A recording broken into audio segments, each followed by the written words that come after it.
Hello नमस्कार, good morning. आज आहे 1 जानेवारी, वाजले आहेत सकाळचे 5:45 आणि आम्ही निघालेलो आहोत सनराईज. आणि ह्या नवीन वर्षाच्या व्लॉगमध्ये तुमचं सगळ्यांचं मनापासून स्वागत. तर गेली जवळपास 7-8 वर्ष आम्ही एक नियम केला आहे की आम्ही दरवर्षीचा पहिला सूर्य जो उगवतो तो पाहायला आम्ही नक्कीच जातो. आणि अगोदर सोशल मीडियावर एवढं ॲक्टिव्ह नसल्या कारणाने त्याबद्दल कुठे काही टाकलेलं नव्हतं, पण गेली 2-3 वर्ष आम्ही अगदी रेग्युलरली हे अपडेट्स देतो आहे. आणि ह्यावर्षीसुद्धा आता नवीन वर्षाचा सूर्य पाहण्यासाठी आम्ही जातो आहे आणि अर्थात तुम्हाला आमच्या सोबत घेऊन चालतो आहे. तर चला, अजिबात वेळ न घालवता निघूया सनराईज बघायला 1 जानेवारी 2026चा. तेवढं सकाळी तर आज कोणी उठलं पण नाही. आम्ही सकाळी उठलेलो आहोत. काल रात्री इथे खूप पार्टी चालली होती. रात्री 12 वाजता त्यांनी लाईट्स वगैरे सगळं बंद केलं होतं आणि फॉर 10 सेकंड्स आणि मग काउंटडाऊन वगैरे केलं त्यांनी. आणि मग 12 वाजता परत त्यांनी हॅपी न्यू इयर म्हणून सगळ्यांना विश केलं. पण ते काय आम्ही शूट केलं नाही, आणि आम्ही तर झोपायलाच गेलेलो होतो. आम्हाला सनराईज बघायचं असतो तर आम्ही जास्त नाही जागत, म्हणजे ह्यावर्षी तरी नाही जागलेलो जास्त. Good morning. Good morning. Happy new year. Happy New Year. Do you want to wish to our subscribers? Yes, of course. Happy New Year to everybody. आणि थँक्स फॉर सपोर्टिंग अस. आणि वी विश की तुम्हाला हे सर्वांना नवीन वर्ष खूप सुख समृद्धीचे जाओ. आणि आय विश की आम्ही अजून जास्त ठिकाणी आमच्यासोबत यावर्षी घेऊन जाता यावं. Yes, so keep supporting and keep supporting this channel. And तुमचं प्रेम असंच राहू दे. मध्ये पूर्ण शुकशुकाट आहे. काल इथे पार्टी होती, मी तुम्हाला आय थिंक दाखवलं होतं आहे. आता सगळं बंद आहे. कुणी स्टाफ नाही आत्ता आलेला आणि सगळं एकदम शुकशुकाटी शांतता आहे. पार्टी करून लोक झोपल्यात मस्त. आता इतक्यात कोण उठेल असं वाटत नाही. त्याला कोणतरी दिसलं दुसरं स्ट्रेंजर, त्याला विश करू आपण हॅपी न्यू इयर म्हणून. इथे आहेत वाटतं हे सिक्युरिटीवाले. Happy new year. तू मग गाडी काढतो आता. This is the place where we are staying. सारखी अजून एक एन्थुझियास्टिक फॅमिली मला इथे दिसते आत्ता. ते लोकंसुद्धा आय गेस मागे जात माझ्या. आय कॅन्ट शूट देम, पण ते लोक पण सनराईज बघायलाच बाहेर पडले. दिस इज द व्ह्यू. इकडे राहत आहोत आम्ही आणि इथे सापुतारा लेक. सापुताऱ्यात सनराईज पाहण्यासाठी आणि सनसेट पाहण्यासाठी एकाच जागी तुम्हाला जाता येतं, ते म्हणजे सनराईज अँड सनसेट पॉईंट. पण संध्याकाळी आम्ही आदल्या दिवशी सनसेट पॉईंटला न जाता टेबल लँडवरून सनसेट पाहिलेला, आणि म्हणूनच सनराईज पाहण्यासाठी आम्ही पुन्हा टेबल पॉईंटला जायचं ठरवलं. कारण आम्हाला असं कळलं होतं की ह्या पॉईंट्स जे आहेत सनराईज अँड सनसेटचे, ते पाहण्यासाठी काही ट्रेक करावा लागतो. तो टाळण्यासाठी म्हणून आम्ही टेबल लँडला आलो. ही आहे तिकडची एंट्री, आणि आत्ता तुम्ही पाहू शकता इथे कोणीच नाही आहे आणि माणसं अजिबात नव्हती तिथे. त्यामुळे आम्ही तिथून रिटर्न निघालो आणि आयत्या वेळ ठरवलं सनराईज पॉईंटवर जाण्यासाठी. आणि आम्ही तिथून निघालो त्यावेळी अक्षरशः अवघ्या 12-15 मिनटाच्या अंतरावर सनराईज होणार होता. त्यामुळे अगदीच धावधाव पळपळ करत करत आम्ही येऊन सनराईज पॉईंटला पोहोचलो. लँडवरनं आम्ही निघायचं मूळ कारण हे होतं, तिथूनही सनराईज दिसतो असं माहीत होतं आम्हाला. पण तिथून आम्ही निघायचं मेन कारण होतं, तिथे एक चिटपाखरू नव्हतं. म्हणजे भीती वाटत होती तिथे. एवढ्या मोठ्या परिसरामध्ये अगदी आम्ही दोघंच होतो, एकही गाडी नव्हती. त्यामुळे आम्ही निघालो तिथून.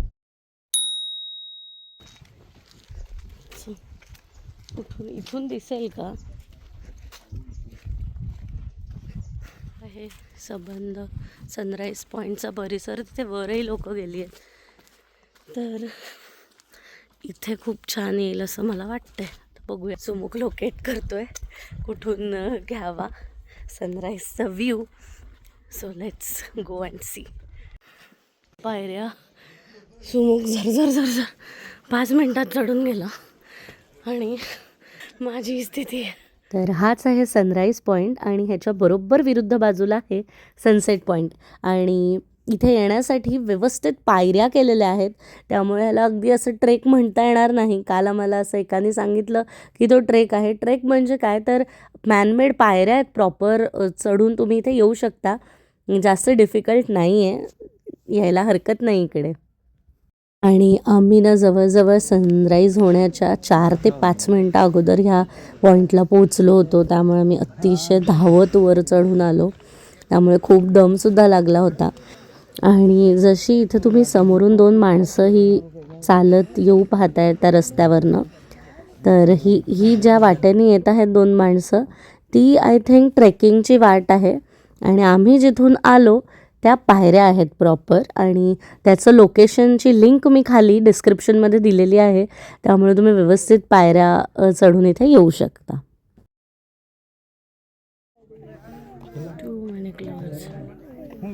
खूप क्लाउड्स आहेत. आणि आत्तापर्यंत जितके सनराईज पाहिले त्यात आमचा अनुभव असा आहे की आपण एकटक नजर लावून ठेवली जिथे पिवळट किंवा गुलाबीसर असं आकाश झालं तर त्या ऑरेंजिश, येलोइश, पिंकिश अशा भागामध्ये सनराईज होतोच होतो. आणि हे आम्ही बरेच वर्ष नोटीस करतो आहे. पण हा ना सनराईज थोडा डिफरंट होता, कारण इथे प्रचंड ढग होते आणि त्यामुळे तो स्पॉटच लोकेट करता येत नव्हता की नक्की सनराईज होणार कुठून. आम्ही कॅमेरा वगैरे अगदी सेट करून थांबलो होतो, पण आपण जिथे कॅमेरा धरला आहे, जिथे पॅन केला आहे, तिथून खरंच सूर्यनारायण उगवणार आहेत की नाही ह्याचीसुद्धा शाश्वती नव्हती. त्यामुळे 10 वेळा आम्ही फोकस हलवत होतो उजवीकडे डावीकडे, आणि त्यानंतर सूर्योदय झालासुद्धा. पण तो तुम्ही बघा, सूर्योदय झाला, पुन्हा सूर्य ढगांमागे लपला आणि पुन्हा अतिशय तेजस्वीरित्या लखलखीत असा उजळत तो पुन्हा बाहेर आला. तर ती क्लिप आता तुम्ही पहा.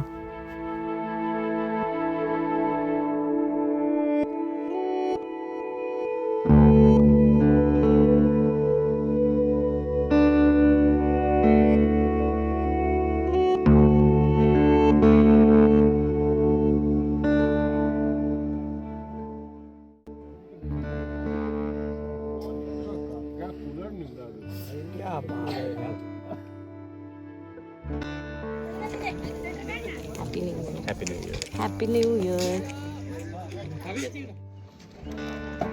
हा आहे पूर्ण व्ह्यू ह्या पॉईंटचा. तर बेसिकली हा आहे सनसेट पॉईंट आणि हा आहे सनराईज पॉईंट. पण सनसेट जो आहे ना तो टेबल लँडवरनं पण खूप सुंदर दिसतो, त्यामुळे तो आम्ही तिथेच कॅप्चर केला. पण सनराईजसाठी मात्र आम्ही इथे आलो. इथे लवली व्ह्यू मिळाला आम्हाला. आहेत बऱ्यापैकी लोक पण आहेत. कुठे ट्रक उलटा झालाय, सुमुकचं काहीतरी वेगळंच चाललंय. सुमुक नुसतं 100x झूम करतो आणि व्हिडिओ घेत राहतो का कसले कसले. आणि सापुताऱ्यातले फॉगी हिल टॉप्स खऱ्या अर्थाने इथून पाहायला मिळाले. ह्या डोंगरांवरती प्रचंड धुकं होतं सकाळच्या वेळी, आणि हा नजारा इतका सुंदर होता. आणि तो नुसता पाहणं तर छानच आहे, पण त्याहीपेक्षा विलक्षण होता तो तिथे उभं राहून त्याचा अनुभव घेणं. आणि खरं सांगायचं तर अपेक्षा नव्हती की इतकी लोकं आली असतील इथे सूर्योदय पाहायला, पण खरंच या जागी इतकी गर्दी होती आणि बघून बरं वाटलं की एवढा एन्थुझियाझम आहे लोकांमध्ये 1 तारखेला सकाळी उठून सूर्योदय पाहायला येण्याचा. आणि विशेष म्हणजे इथे काही लोक सूर्याला वर्षाचं पहिलं अर्घ्य देण्यासाठी पाणी घेऊन आले होते, आणि मी ही एक नवीन गोष्ट आज शिकले. टेबल पॉइंट आहे.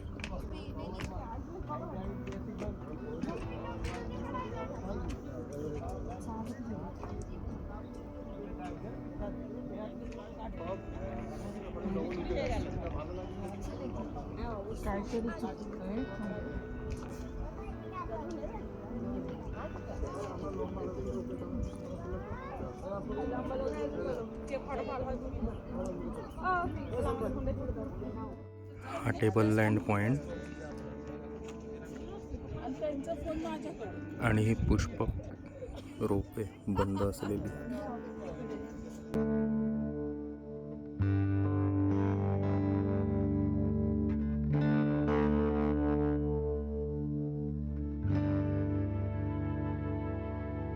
मगाशी सुमुख 5 मिनिटात चढून गेला वरती.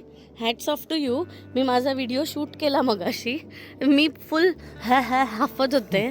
म्हणजे really time to take care of the health. Sunrise capture करायचं होतं, त्या इच्छेने मी पळत आलो. नाही, मी इथून पूर्ण आले एवढी. इकडे पोचल्यावर मी बसले. मी म्हटलं जाऊ दे आता. शिपाई पोचलाय वरती. The soldier has reach the destination to catch the sunrise. पायऱ्या वाटतात किंवा आपल्याला त्रास होणार. पायऱ्या पण स्लोप निशी आहेत. पण त्या एक चांगलं आहे, बाजूला त्यांनी बसायला जे केलंय, आता ते नेमकं बसायला आहे की ते वर चालत जायला आहे माहिती नाही, पण हा स्लोप आहे बघ व्यवस्थित. जर पायऱ्या नाही चढायचं तर ह्याच्यावर आपण करू शकतो. आणि मेन म्हणजे काय, त्या ना पायऱ्यांची पण साईज इवन नाही आहे, अनइवन साईजच्या आहेत त्या पायऱ्या. आलो तेव्हा आम्ही 7:04 इथे पोचलो. 7:11 सूर्योदयाची वेळ होती. तर आम्ही आधी हा स्पॉट चूज केलेला शूट करण्यासाठी, कारण तिथे अजिबात गर्दी नव्हती आणि इथे खूप गर्दी होती वरती लोकांची. तर आम्ही इथेच ट्रायपॉड लावणार होतो टाईम लॅप्स घेण्यासाठी. पण मग माझ्या मनात असा विचार आला की हा जो डोंगर आहे त्याच्या मागे तिथून जर झाला सूर्योदय तर पोपट होईल आमचा. एवढं येऊन काही उपयोग होणार नाही, म्हणून आम्ही पण वर गेलो.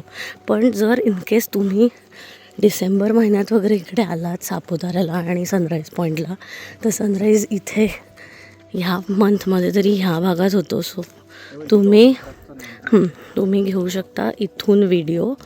आणि तो पॉईंट तुम्हाला जर लोकेट करायचा असेल तर तो हा पॉईंट आहे, जॉगिंग ट्रॅकच्या बरोबर समोर.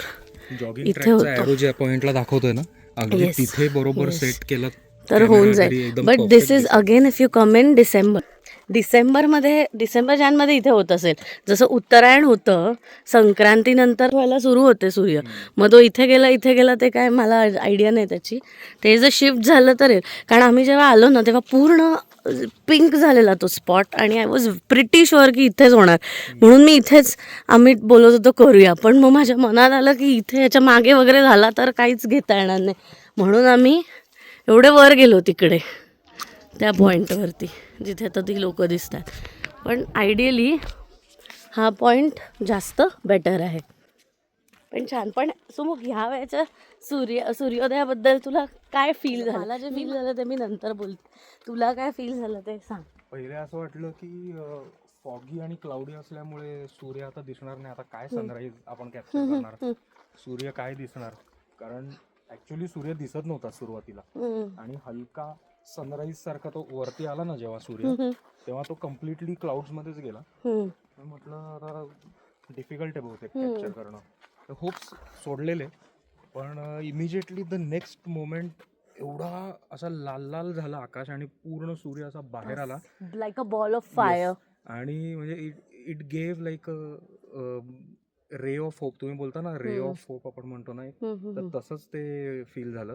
त्यामुळे ह्याच्यातनं मी एक मेसेज काय घेईन की नवीन वर्ष आता सुरुवात झाली आहे, नवीन वर्षाचा सनराईज आपण पहिला घेतलेला आहे.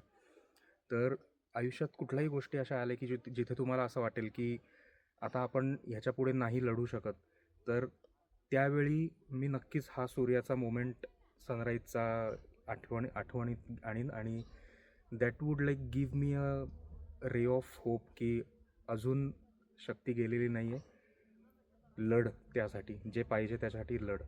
तर तो एक मेसेज त्याच्यातनं मी नक्कीच घेईन. आणि हे मी स्पेशली हेल्थसाठी म्हणेन, कारण डेफिनेटली व्लॉग्स आणि व्हिडिओजमध्ये आम्ही काहीच सांगत नाही किंवा कधीच दाखवत नाही काही. आणि हे व्लॉग्स तुमच्यापर्यंत आणण्यासाठी, शूट करण्यासाठी, वेगवेगळ्या ठिकाणी जाण्यासाठी, फिरण्यासाठी, दिसायला लोकांना दिसतं की हे खूप मजा येते. ऑफकोर्स मजा येते, आम्हीही मजा करतो त्याच्यामध्ये, पण lots of things which are going in the background की ज्याच्यामुळे हेल्थ कन्सर्न्सही येतात. कारण आम्ही बऱ्याच ठिकाणी चालतो फिरतो, आम्ही बऱ्याच ठिकाणी खातो, वेगवेगळ्या ठिकाणची खाल्ली जातात.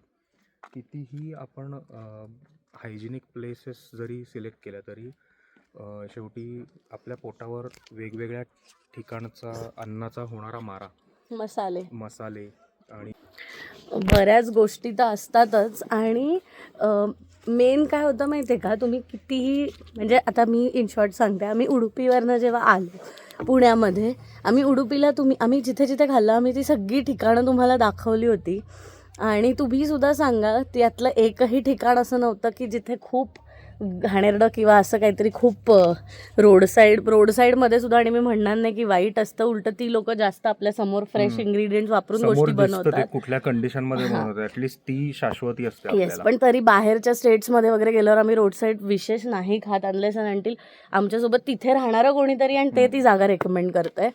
पण होतं कसं ना, आम्ही उडुपीला जेव्हा गेलो होतो त्यावेळेला तिथून आल्यानंतर एवढं व्यवस्थित सगळं करून सुद्धा घरी आल्यानंतर मला माइल्ड कोलायटिस झाला होता.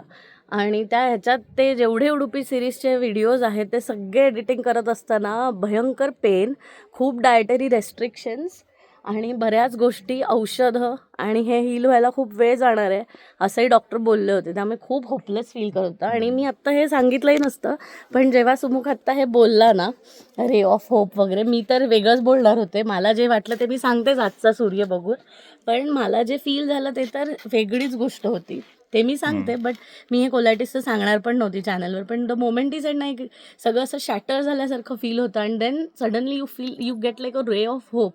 तर ते मला फील झालं जेव्हा हा बोलला रे ऑफ होपबद्दल, आणि ते मला त्या कोलायटिसशी रिलेट झालं. आणि मला जस्ट वाटलं की हे कॅमेरासमोर बोलू मी आज व्हिडिओमध्ये, म्हणून हे आज शेअर केलं. एनिवेज, तर मला हेच म्हणायचं की हेल्थ बऱ्याच वेळेला ना, फायनान्शियल प्रॉब्लेम्स, तुम्ही धडधाकट असाल ना तर तुम्ही त्यातनं बाहेर येऊ शकता. Not a big thing.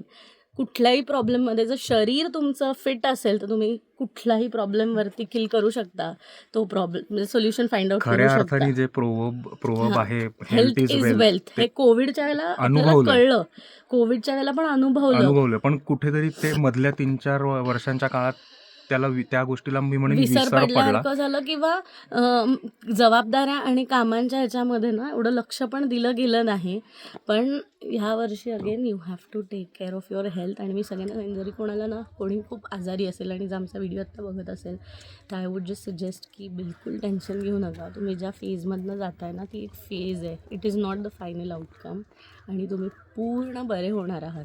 आणि कधीच बॉडीला कोणी विचारलं तू कशी आहेस आणि तुम्हाला बरं नसेल तर मी जेव्हा हे कोलायटिस आणि ह्या फेजमध्ये जात होते ना, तेव्हा मला कोणी विचारलं की तुला काय होतं आहे, बरी आहेस का तू, तर मला दुखत असलं तरी मी नाही बोलायचे की नाही मला पेन आहे, अजून मला 3-4 महिने मेडिसिन्स घ्यायचे, डाएट फॉलो करायचं आहे. मी हे काहीच सांगितलं नाही. मी बोलायचे की आय ॲम हीलिंग, मी हील होती. तर तुम्हाला कितीही काही आजार असेल ना, just keep saying. Of course treatment वगैरे सगळं, पण बॉडीच्या प्रत्येक सेलला ना तुम्ही पॉझिटिव्हिटी द्या. इवन फेमस कॅन्सर सर्जनसुद्धा हेच सांगतात की तुम्ही बोललं पाहिजे माझं सेल हील होतं, एक आणि एक सेल. तुम्ही केमो घेत असाल तर यू शुड से दिस की my body is healing. So always say that की my body is healing. Don't say की मला बरं नाही आहे, मला बरं वाटत नाही आहे. तेच आपल्या भोवती जात राहतं आणि तेच बूमरँग होऊन आपल्यावर हिट करतं. So just keep saying that I am healing. आणि मी आत्ता तेच बोलते आणि आय एम व्हेरी शुअर की I am going to get healed completely. आणि मोस्ट इम्पॉर्टंटली ह्यावर्षी सगळ्यांनी त्यामुळे तब्येतीची खूप काळजी घ्या, स्वतःला सांभाळा, मेंटली, फिजिकली, इमोशनली. आणि जी माणसं इमोशनली त्रास देतात तुम्हाला त्यांना लांब ठेवा, काही कोणी विचार करू दे. निघतो. आणि मला तो आजचा सूर्योदयाबद्दल काय फील झालं ना ते तुम्हाला मी गाडीत बसल्यावर सांगते, कारण थोडा उशीर होतो आहे आम्हाला आता इथे आणि ऊन पण यायला लागलं आता. आणि हो, इथे ना असे फोटोग्राफर्स खूप ठिकाणी आहेत जे गिटार वगैरे प्रॉप्स घेऊन असतात बिचारे, आणि त्यांना ते तुम्हाला रिक्वेस्ट करतात आमच्याबरोबर आम्ही तुमचा फोटो काढतो म्हणून 20 रुपीजला, आणि आम्ही तुम्हाला तो ह्याच्यात पण घालून देऊ मोबाईलमध्ये वगैरे. एक हेल्प म्हणून ना तुम्ही पण इथे आलात तर त्यांच्याकडनं नक्की फोटोज वगैरे काढा. मी इथे कुठेही आलात ना तुम्ही तर हे 50 रुपीजचं ह्यांचं पार्किंग तिकीट आहे. पूर्ण दिवस तुम्ही कुठेही गेला तिथे जेवढे व्ह्यूइंग पॉईंट्स वगैरे आहेत त्या प्रत्येक व्ह्यूइंग पॉईंटवरती तुम्ही हे पार्किंग तिकीट दाखवू शकता. त्यामुळे एकदाच काढायचं आहे. मग हे टेबल लँडपासून जेवढे त्यांचे पॉईंट्स आहेत तिथे हे चालणार आहेत. आजचा सूर्योदय बघून मला काय वाटलं ते तुमच्यासोबत शेअर करते. तर तुम्ही आपल्या टाइमलॅप्समध्ये पाहिलं असेल की आधी एकदम ब्लर आणि एकदम हलका असा ऑरेंज पिंक सूर्य, थोडासा लाईट डार्क पिंक असा सूर्य एकदम ब्लर याच्यामध्ये वर येतोय आणि परत झाकला जातोय क्लाउड्सनी. तर तिथे लोक, आणि त्या व्हिडिओ क्लिप्समध्ये तुम्ही ऐकलं असेल, लोक पण ओरडत होते अरे भाई जाके कोई ये बादल भाई को हिलाओ, कोई जाके ये क्लाउड को हटाओ, हमें सूरज भगवान के दर्शन नहीं हो रहे वगैरे, असं बरेच लोक पण ओरडत होते. आणि गंमत अशी झाली की तो सूर्य मी पहिल्यांदा असा सूर्योदय पाहिला ज्याच्यामध्ये सूर्य पूर्ण आला वरती, लाईट फॉर्ममध्ये आणि मग पुन्हा झाकला गेला आणि नंतर पुन्हा त्याचा कलर म्हणजे आयडियली कसं होतं तो जेव्हा उगवतो तेव्हा असा तो लाईट असतो आणि मग तो असा डार्क डार्क डार्क होऊन तो इतका ब्राईट होतो की एका पॉईंटला आपण आपल्या नजरेने त्याला बघू शकत नाही.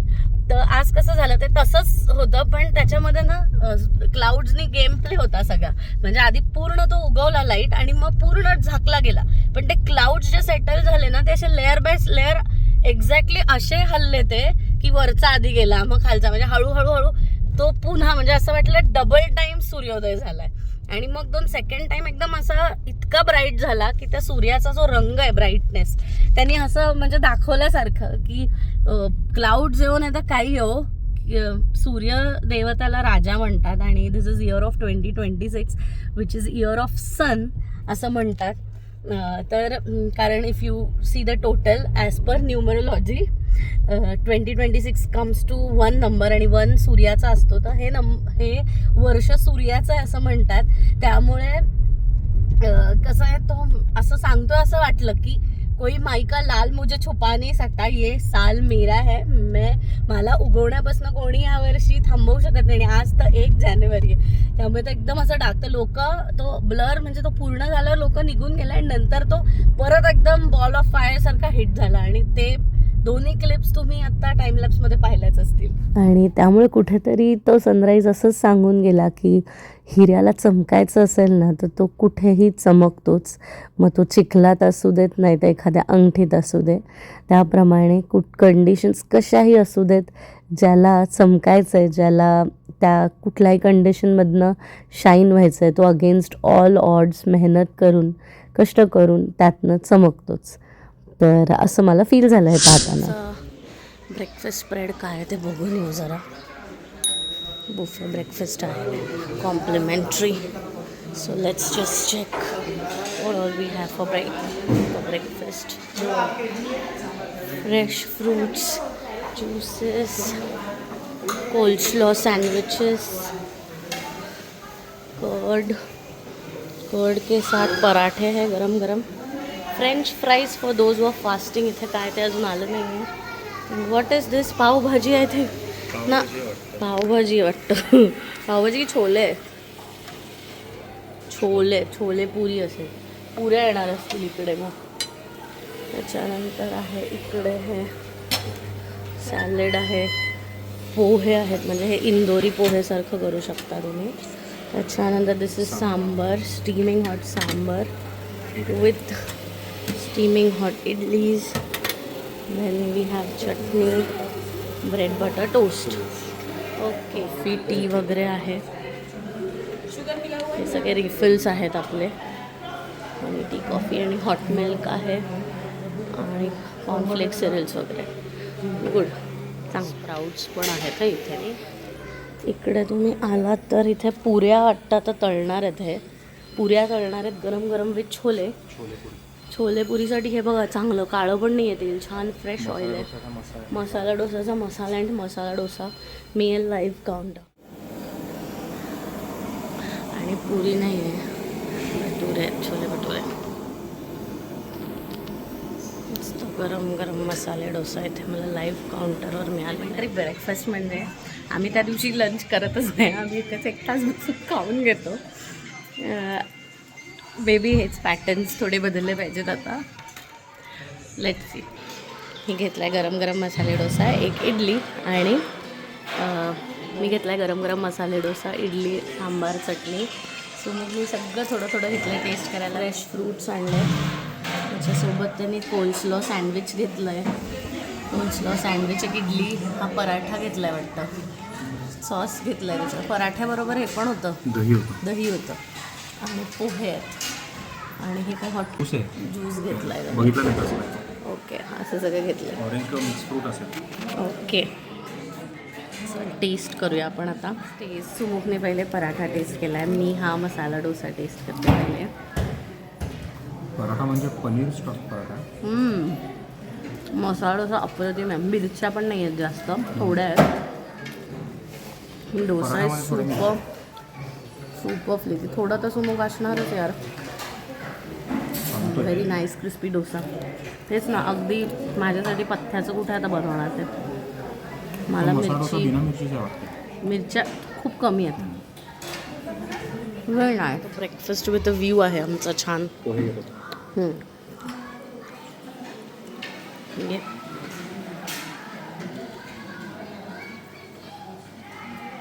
पोहे बघून मला एवढे काय भारी नाही वाटले म्हणून मी ओके. ओके तू आतला एखाद टेस्ट करीन. इडली रवा वाटते दिसायला तरी. हां आणि छोले ना, छोले पुरी नाही आहे, छोले भटुरे. मी छोले भटुरे खाणार आहे. एक भटुरा खाणार आहे मी. खूप दिवसात खाल्लं नाही आहे chole bhature. Idli is nice. Sambar is okay. You will love masala dosa. It's making really nice. You have one good hot dosa. होते ना. How about the coleslaw salad, coleslaw sandwich?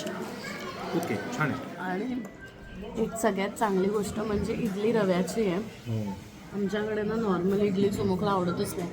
कधी पण इडली पीठ बाहेरनं आणलं किंवा डोसाच्या पिठाच्या इडल्या बनवल्या, घरी बनवलेल्या पिठाच्या सुद्धा, इज नेवर इंटरेस्टेड. त्याला ही रव्या इडली लागते आणि इकडे छान रव्याची इडली. आणि मलाही रव्याची इडली आणि हलकी पण लागते, ती डाचत नाही मेन म्हणजे. आणि सांबार ना रव्याची इडली खूप छान शोषून घेते. म्हणून मस्त रव्याची इडली त्यांनी इथे दिलेली आहे आणि ती छान सोक करून घेते सांबार. नाईस.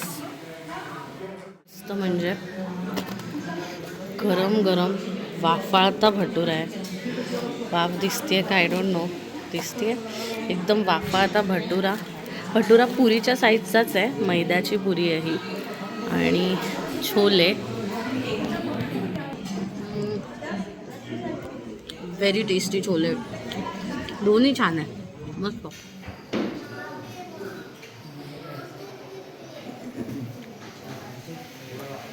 माझ्याकडून तुम्हाला सगळ्यांना एक टिप. कॉम्प्लिमेंटरी ब्रेकफास्टच्या ठिकाणी ना नेहमी लवकर जायचं म्हणजे पहिल्या वाफेचा गरम गरम मिळतं खायला. लेक व्ह्यू रिसॉर्ट इथून आम्ही आता चेकआउट करतोय आणि निघालो आहोत आमच्या पुढच्या स्टेकडे. त्यामुळे stay tuned and keep watching. पहिले आम्ही चेकआउट केल्यानंतर ठरवलं आज 1 जानेवारी 2026 वर्षाचा पहिला दिवस, तर जवळपास जे मंदिर आहे तिकडे जायचं. आणि म्हणून आम्ही देवळात आलो आणि बघितलं तर वी हॅव जस्ट किलोमीटर्स. तर येस जस्ट नोटीस केलं आम्ही, म्हणजे सनराईजच्या वेळेला झाले असतील हे, सकाळी गेलेलो बाहेर तेव्हा. आणि आता देवळात आलं नोटीस झालं. कसं वाटतंय 50,000 झाले? Happy with our car. Yes. आणि 1000 किलोमीटर्स झालेले गाडीचे तेव्हा आम्ही अजंता केव्हजला होतो, वरच्या औरंगाबाद व्ह्यू पॉइंटला. आणि आज 50,000 झाले तर आम्ही सापुताऱ्यात आहोत गुजरातमध्ये. 10,000 आणि 50,000 दोन्हीचा माइलस्टोन असा वेगळ्या वेगळ्या लोकेशन्सवर झालेला आहे. आणि लकीली हे दोन्ही माइलस्टोन आपण आपल्या रोड ट्रिप मध्येच कव्हर केलेले. तेच येस. सापुतारा येथील नागेश्वर महादेव मंदिर हे नागेश्वर म्हणजेच सर्पांचा देव म्हणून भगवान शिव यांना समर्पित एक हे मंदिर आहे. सापुतारा तलावाच्या दक्षिणेकडील तीरावर हे मंदिर वसलेलं आहे. हे मंदिर त्याच्या साध्या वास्तुकलेसाठी, काळ्या शिवलिंगासह भूमिगत गर्भगृहासाठी आणि नंदीच्या मूर्तीसाठी प्रसिद्ध आहे. काही परंपरेनुसार 12 ज्योतिर्लिंगांपैकी हे एक मानले जाते. जरी प्राथमिक नागेश्वर ज्योतिर्लिंग हे द्वारकेत आहे तरीसुद्धा. आठवड्याचे 7ही दिवस हे मंदिर दर्शनासाठी खुले आहे, सकाळी 6 वाजल्यापासून संध्याकाळी 6 वाजेपर्यंत.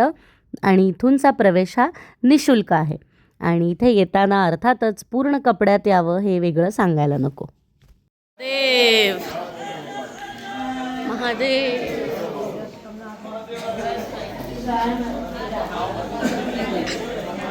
आम्ही आलो तेव्हा जास्त गर्दी नव्हती, आता बरीच गर्दी झाली आहे. सुंदर मंदिर परिसर आहे अतिशय. आणि हा आपला सापुतारा तलाव. आणि जे गार्डन आहे ना, गार्डनमधनं डिरेक्टली चालत चालत ह्या मंदिरात येता येतं. फक्त तो दरवाजा कुठे हां आता तो उघडलाय सकाळी. संध्याकाळी माझ्या मते 6:30 ते सकाळी काही टायमिंगपर्यंत बंद असेल दरवाजा तो. कसं आहे देऊळ है ना?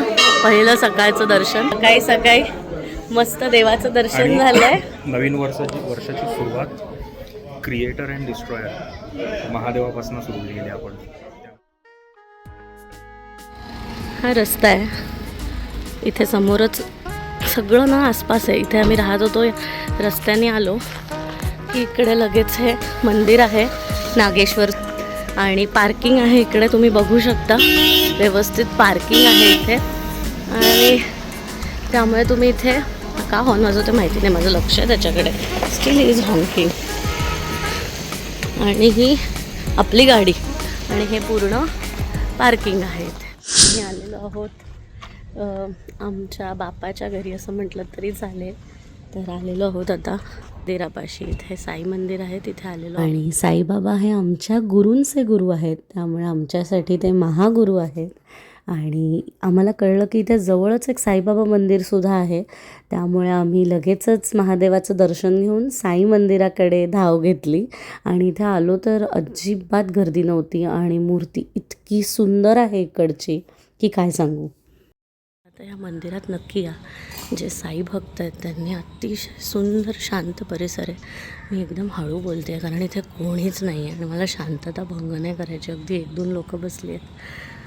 सुंदर परिसर, खूप छान सुंदर गाडी, सुंदर झाडं मेंटेन केली आहेत आणि बाबांची खूपच सुंदर मूर्ती आहेत. इंडी आहेत वाटतं, पण कसले तगडे कुत्रे आहेत, जाम भारी आहेत. तो उगं पण आहेत, जाऊ दे झोपलाय. त्यांची इतकी छान काळजी घेत आहेत. तिथे गाई वगैरे पण ठेवल्या आहेत त्यांनी संस्थानाकडनं त्यांच्या साईबाबांच्या. फार लांब पण नाही आहे, अगदी जवळ आहे. देवळाबाहेरच साई एम्पोरियम नावाने हे एक शॉपी त्यांनी उघडलं आहे, जिथे माझ्या मते गोशाळेतूनच येणारं दूध, तूप, शेण वगैरे ह्यातून काही आयुर्वेदिक उत्पादनं बनवून ते इथे सेल करतात. आपण मार्केट एरियामध्ये राहत होतो, तिथे चित्रकूट, त्यानंतर आकार, लॉर्ड्स इन, लेक व्ह्यू, शिल्पी आणि सत्ता काय ते होतं सवसांती सनोटेल, हे सगळे स्टे तिकडे होते. एक 6-7 हे अगदी मेन स्टे आहे तिकडे. आणि हे सोडून जर तुम्हाला थोडंसं लक्झुरी प्रॉपर्टी एक्सपिरियन्स हवा असेल आणि तुम्हाला अगदी मार्केट एरिया म्हणजे ह्या लेक जवळ वगैरे राहायचं नसेल तर तुम्ही प्रेफर करू शकता. महिंद्राचं सुद्धा इथे एक रेसॉर्ट आहे, ते प्रेफर करू शकता. त्याच्यानंतर तुम्ही आता आम्ही आणि 1 मिनटं सांगण्या अगोदर आता पुन्हा गुजरातमधून चाललोय. सापुताऱ्याचाच भाग आहे हदगड. तर आता त्या हदगड फोर्टच्या इथे आम्ही जातोय आणि आता आम्ही गुजरातमधनं महाराष्ट्रात आलेलो आहोत. तर आता आम्ही चाललोय तिकडे. तर तिथे आम्ही कुठे राहणार आहोत ते मी दाखवते तुम्हाला. तर हा जो भाग आहे ना आता जिथे आपण चाललोय हदगड एरिया, तर तिकडे त्या हदगड फोर्टच्या आसपास सगळी लक्झुरी प्रॉपर्टीज आहेत. म्हणजे तिथे फन आहे जे मॅरिएटची चेन चालवते, तर सिरीज बाय मॅरिएट तर्फे द फन. त्यानंतर अजून कुठला आहे सुमुख, तिथे महिंद्राचा एक रिसॉर्ट आहे. त्याच्यानंतर आणि कुठलं तरी ली मेरिडियन नाही, आणि कुठलं होतं ॲडव्हेंचर रिसॉर्ट एक, हां, आणि 1-2-3 ॲडव्हेंचर रिसॉर्टसुद्धा तिथे आहेत. तर आता मी तीही तुम्हाला दाखवते आणि आम्ही आज कुठे राहणार आहोत तेही तुम्हाला काही मिनिटात पाहायला मिळेल. जो भाग आहे ना आता आपण जिथे जातोय तो ऑलमोस्ट 6 किलोमीटरचं डिस्टन्स आहे त्याच्यामध्ये. म्हणजे आता तुम्ही जरी समजा त्या साईडला राहिलात फनमध्ये किंवा महिंद्राच्या इथे किंवा एखाद्या ॲडव्हेंचर रिसॉर्टमध्ये जर तुम्ही राहिलात आणि तिथून तुम्हाला 6 किलोमीटर फार वाटत नाही तुम्ही तुमच्या गाडीने आलात तर, त्यामुळे तिथून पुन्हा सापुताऱ्याकडे जर इथे ये जा करायची असेल तुम्हाला तर तिकडे वाहनासाठी 50 रुपयाची जी एंट्री आहे, जी परवा रोड ट्रिपच्या व्हिडिओत तुम्ही रोड ट्रिपच्या व्हिडिओमध्ये पाहिली असेल, तर ती तुम्ही घेतल्यानंतर ते पूर्ण दिवसासाठी रात्री 12 वाजेपर्यंत ॲप्लिकेबल आहे. त्यामुळे ते एकदा काढल्यावर तुम्ही ये जा करू शकतो ना आपण त्याच्यातनं. म्हणजे नॉट नेसेसरी की पुन्हा आपल्याला वेगळं तिकीट काढायला लागेल. त्यामुळे ते 50 रुपीजचं तुम्ही पास गाडीचा घेतल्यानंतर तुम्ही जाये करू शकता. पार्किंगचे सुद्धा एकदा 50 रुपये दिले की मग दिवसभर तुम्ही तिथे सापुताऱ्यात व्ह्यू पॉईंटचे ते कुठेही ती गाडी तुमची पार्क करू शकता. आनंदोज म्हणून एक आहे, त्यानंतर क्लब महिंद्राचं एक आहे. क्लब महिंद्राची प्रॉपर्टी जरा खाली आहे.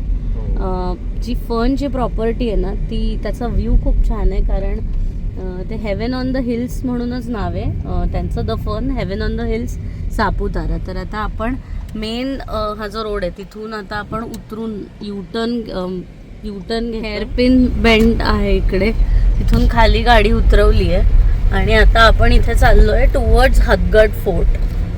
तर हे हदगडच्या दिशेने आपण जातोय आणि हदगड हा जो भाग आहे हा महाराष्ट्रात येतो आणि आपण काल जिथे राहिलो होतो आम्ही, जे तुम्हाला दाखवलं की ते सापुताऱ्यात आहे, म्हणजे ते गुजरातमधलं सापुतारा आहे. सापुतारा हे अर्ध आहे बेसिकली, अर्धा भाग गुजरातमध्ये, अर्धा भाग महाराष्ट्रामध्ये. तर आता आपण महाराष्ट्रातल्या भागात आलो आहे सापुताऱ्याच्या, विच इज हदगड. आणि हदगड किल्ला आहे इकडे, जो आपल्या छत्रपती शिवाजी महाराजांचा किल्ला आहे. आणि उद्या आम्ही किल्ल्यावर जाणार आहोत, त्यामुळे तो व्हिडिओमध्ये येईलच. त्यामुळे व्लॉग्स पाहत राहा आपले सापुताऱ्याचे. So that's it for today guys. पुन्हा एकदा आम्हा दोघांकडून तुम्हा सगळ्यांना मनापासून नवीन वर्षाच्या खूप खूप शुभेच्छा. गणपती बाप्पा येत्या वर्षात तुमच्या आयुष्यातील सगळी विघ्न दूर करो, हीच त्याच्याकडे प्रार्थना. हा व्हिडिओ इथपर्यंत पाहिलात त्याकरता खूप खूप आभार. पुन्हा भेटू आपल्या नव्या व्हिडिओमध्ये लवकरच. आणि त्या व्हिडिओमध्ये आपण पाहणार आहोत the fun Hadgad heaven on the hills ही प्रॉपर्टी आणि त्याची सगळी डिटेल्ड इन्फॉर्मेशन आणि टूर. तर तो असणार एक रिलॅक्स्ड व्लॉग, त्यामुळे पुढचा व्लॉग बघायला विसरू नका. लवकरच भेटू आपल्या नवीन व्हिडिओमध्ये. Thanks for watching this one and see you soon in our next.